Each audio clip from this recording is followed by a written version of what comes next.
Do you want to build a budget commander deck all about Planeswalkers, but you just don't know where to start? Well, I got you. You're going to be able to pick up this whole commander deck for less than $100, and you get to live in Kaya's world. But we do need a commander, so we're playing Lae'zel, Vlaakith's Champion, along with Cultist of the Absolute.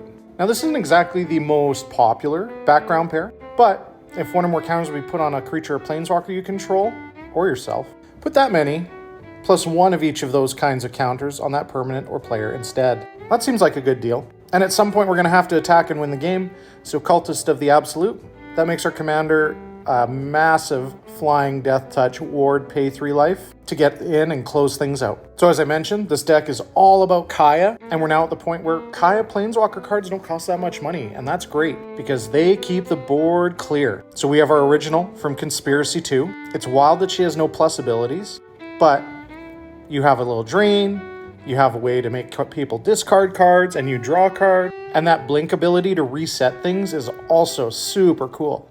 We also get a little bit of graveyard hate with Kaya, Orzhov Usurper.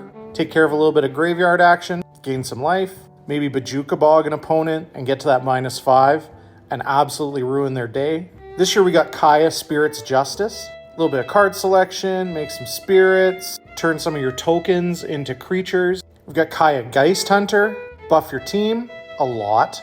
Get to an ultimate that lets you make a bunch of spirits. And of course, from Phyrexia All Will Be One, we got the big 7-mana Kaya, Intangible Slayer, Hexproof, has Lightning Helix up top, you get to draw some cards, and you have enchantment and creature removal tacked on as well. And since this is a Kaya deck, we're playing Kaya's Wrath, great board wipe, super cheap, gain some life along the way. And we're playing Oath of Kaya, a little bit of protection, and Lightning Helix as it comes into play. So you got the themes there. We've got removal, we got a little bit of blinking, we got a little bit of +1/+1 counter action. One of our big spends in this deck is Lotho Corrupt Sheriff. Players cast spells, you make treasures. It's really hard to ramp in Orzhov, especially on a budget, so protecting this creature is going to be important. We're also going to play the Peregrine Dynamo. This is going to let us copy the abilities of our Planeswalkers.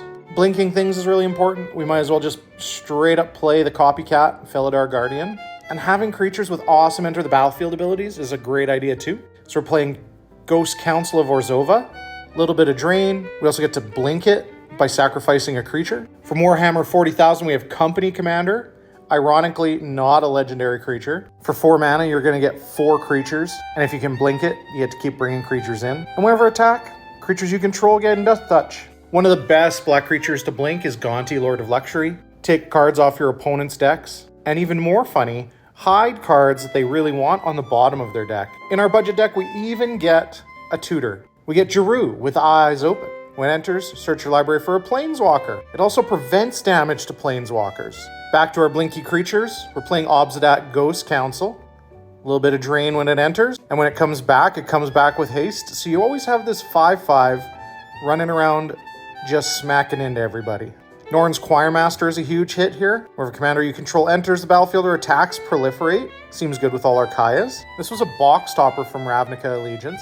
When it attacks, your opponent discards cards. We gotta keep our opponent's resources light, and this is a good way to do it. It also gets bigger whenever a card's put into opponent's graveyard from anywhere. Now, I never thought I'd be able to put Bitter Blossom in a budget deck, and this is a big chunk of the budget. But making those 1/1 fairy tokens is really important. We need something to sacrifice to the Cultist of the Absolute. But we also get to play Skull Clamp in this deck, which means those fairy tokens also get to,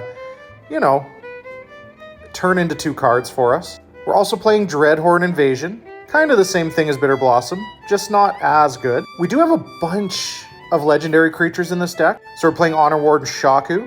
We're also playing, a bunch of Kayas. They're legendary permanents. So this turns into a 3-mana rock that taps for 2. Some of the best protection in the game you can play, Norn's Annex. If your opponents don't have white mana, they have to pay life to attack you or your Planeswalkers.